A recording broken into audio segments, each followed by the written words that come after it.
We are doing. Or is it 19 casual minutes and then one No, really intense? Well, heat minute? I'm a friend of your the great Light Fuse Boys, and so we're kind of. Oh, you do the thing about heat. Yes. Okay. Yes. I know exactly. Yes, 1 heat minute is the right.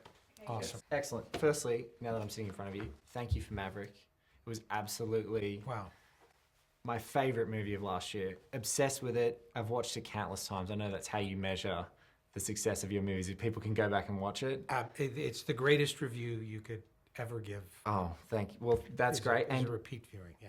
11 years ago, we met in Australia on a round table for Jack Reacher. Oh my goodness. And it was a long time. You'd just come out of movie jail, as you say. Yes. And now we're here.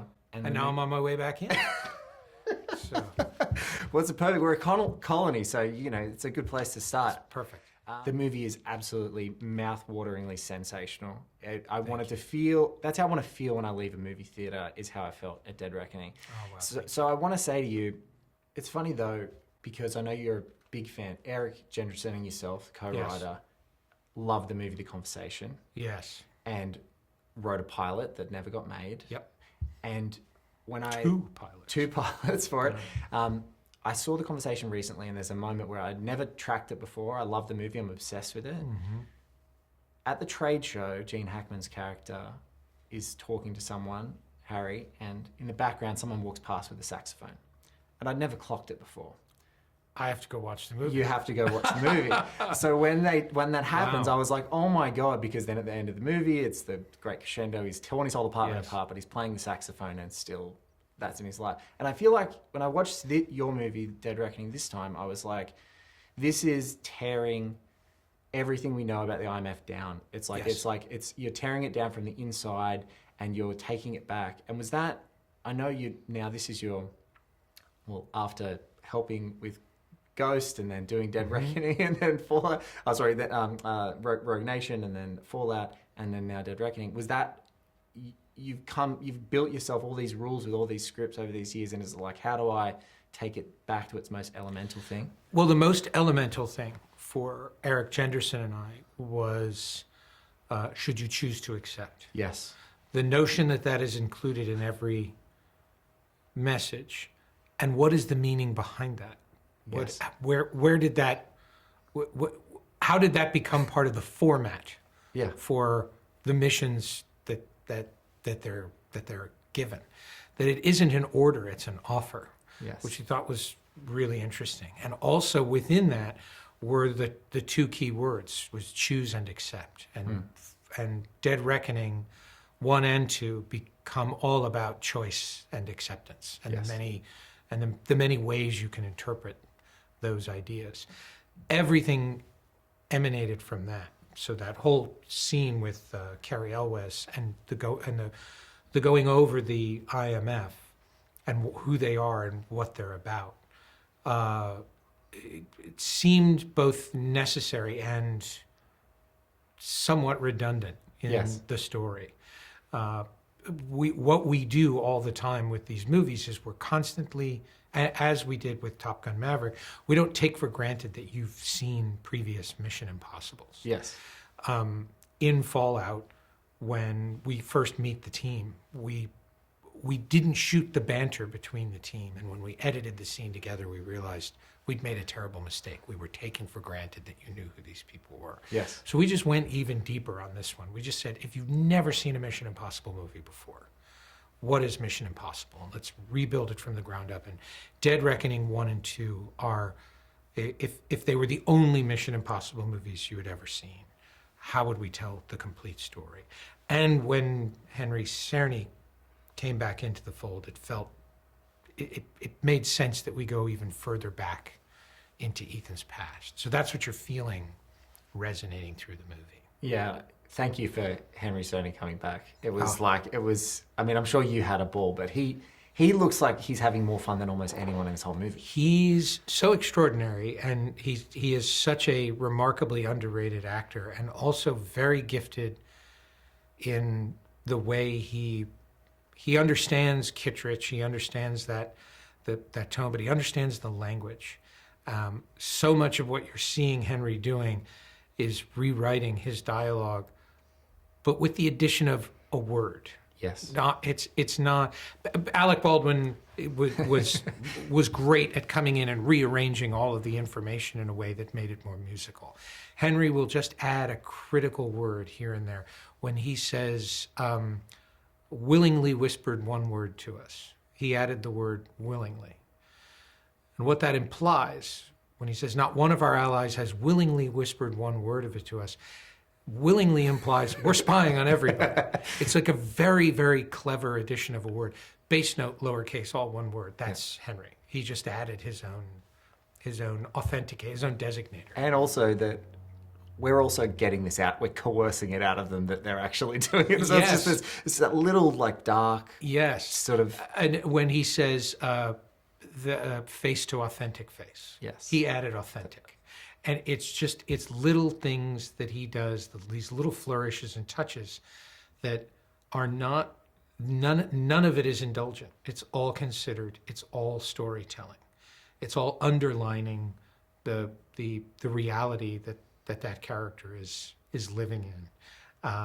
And it's just great. It's a privilege to have someone like that when you're doing it, it's not just somebody who's just reading the script and trying to make it musical. They really understand the story and understand the stakes and the character, and he's just great with what he brings to it.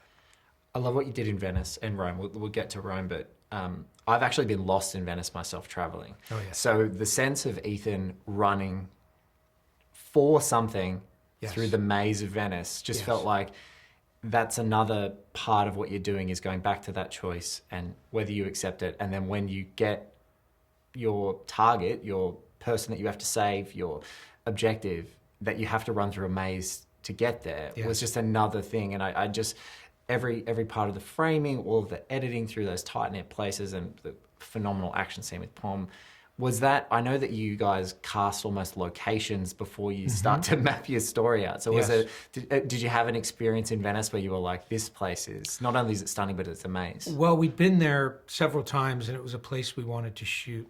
And we knew we didn't want to shoot a boat sequence there. We didn't want to, it felt very typical to make Venice about the canals. And when you took that away, what you were left with was a maze. And it really is a maze. It's a labyrinth.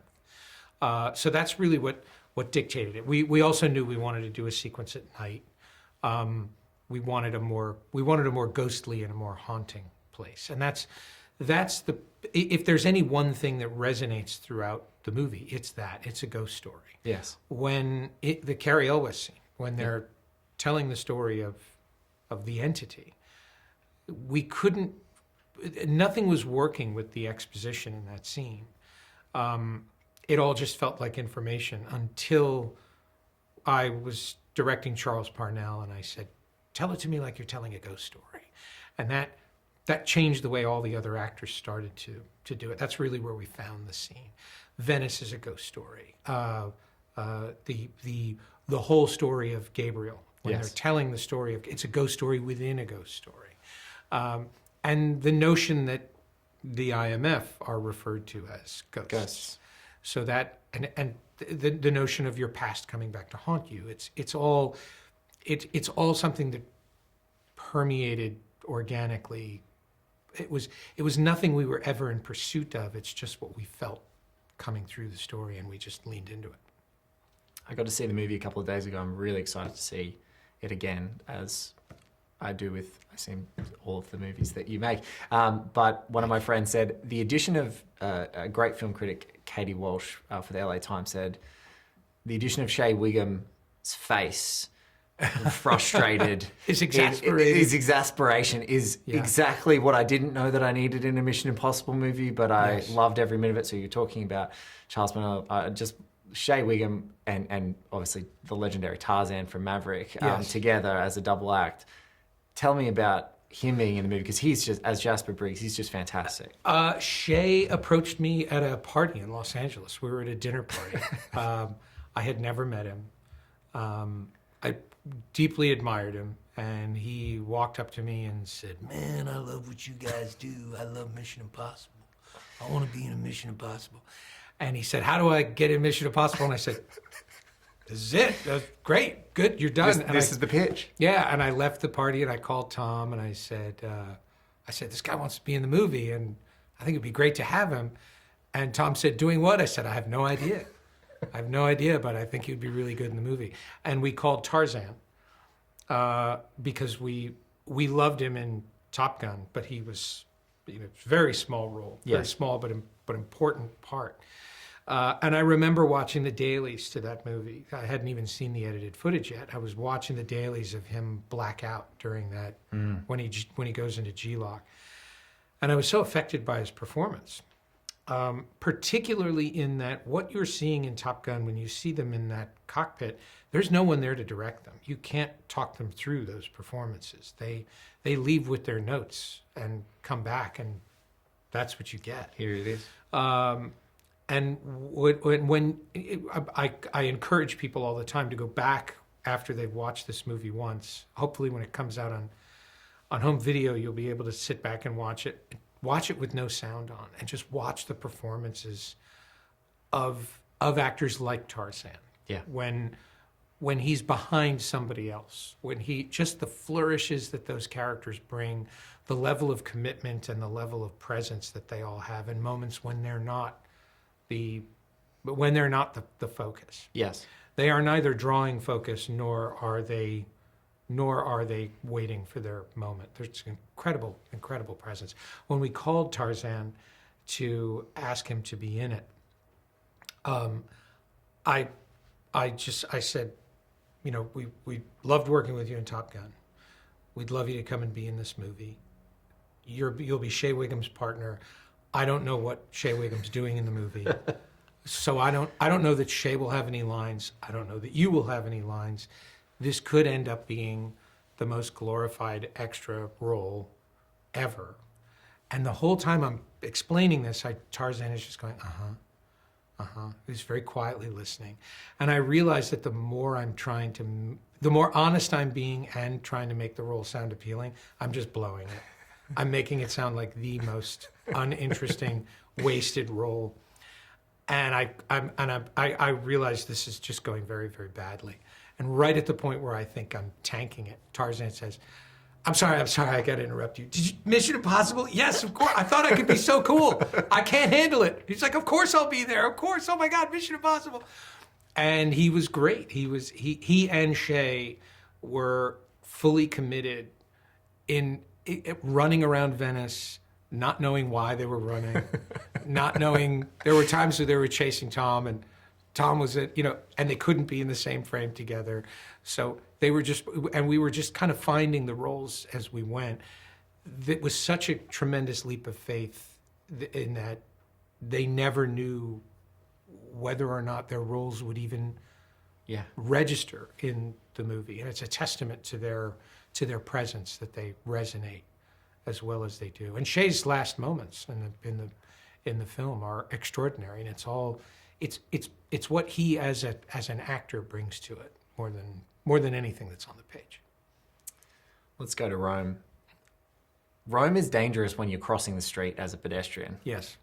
Just as a normal person. Yeah. So getting in and doing those incredible stunts around those cobblestone streets and then giving yourself the even bigger problem of doing it in a tiny Fiat which skates around those stones. Can you tell me about when was that idea? When did that come up with you and Tom to say, we've got to do something in Rome and we're going to give ourselves the bigger problem of we're going to do it on skates? we described every action sequence as a pebble rolling downhill and turning into an avalanche. And the first pebble was during Fallout. And I was scouting Paris, and I found this little Fiat Cinquecento parked on a side street. I actually took a photograph of it and ended up posting it not too long ago. That was where the idea was born. The notion of Tom driving that sort of car in a car chase I thought would be funny, and I had that in my pocket. We knew we wanted to shoot a sequence in Rome, but didn't know what that sequence was. And when I was scouting Rome and driving around the city, I realized this is a very difficult city to drive around. Why wouldn't you have a car chase in a city like this? then the notion of Tom being handcuffed to whoever it was he was in that car chase with, if only to make it that much more difficult, having done multiple car chases with Tom as Ethan. Yes. What would the next layer be? So that was and with that, each notion, as you started to put those together, they inspired other ideas, which inspired other ideas, which spawned the sequence that you're seeing. What we couldn't predict was the unpredictability of the surface. Yes. The cobblestone streets make all of that precision driving imprecise and unpredictable. Yes. And so then everything else we had layered on top of it made that more complicated. Tom was now driving with one hand instead of two, and he was handcuffed to the person that he was with. And he's in this tiny little car, which meant you couldn't put the camera on it that you wanted to put on it. We tried to put a proper film camera with an anamorphic lens. Would have just weighed the car nearly tip over. Oh, it looked like an outrigger. It was so big. The car, it looked like when they put the brontosaurus ribs on Fred Flintstone's car. So the fiat took over the sequence. It dictated the kind of cameras we could use, the camera positions, the lenses, everything about it. We ended up having to relearn everything we thought we knew about car chases, all because of that car. That car just took over. It was the fiat that ate Rome. Similar was Tom in the desert with that horse. Yes. We originally shot a whole journey that he was taking through the desert. There was a sequence of him searching for Ilsa. There's miles of astonishing-looking desert footage that we were never able to use in the film. That horse really believed he was the star of the film. So his name is Zeus. He's an incredible, he's beautiful, thoroughbred horse. There was no controlling that horse. And once you yelled action, the horse knew. The horse. So when Tom was doing that bit where he's laying down with the horse and having to do that get up, no one on the set could say anything because the minute the horse knew the camera was rolling, it just got up and went. And you can see the horse waiting for its cue. The whole movie was like that. The environment was dictating how we shot things and dictating what the story and the action were, and that carries on into part two. The Arctic is like that. As you'll see. Speaking of that, I've got no more time to talk to you, but Dead Reckoning, how far is part two through? Because I know you filmed a chunk of it, right? Yeah, we filmed a chunk of it. We've shot Africa, we've shot the Arctic. There's an entire storyline involving characters you've yet to meet and yet to hear about, which I'm very, very excited about. I would say probably, if I had to guess, probably 40% of the movie, maybe a little less. The very, very big action, the biggest, most complicated sequence is yet to come. Well, I'm going to get out of here. Thank you so much. Chris, Great to lovely see you to meet. again. Lovely to see you again too. Thank you. I love the shirt. It's good.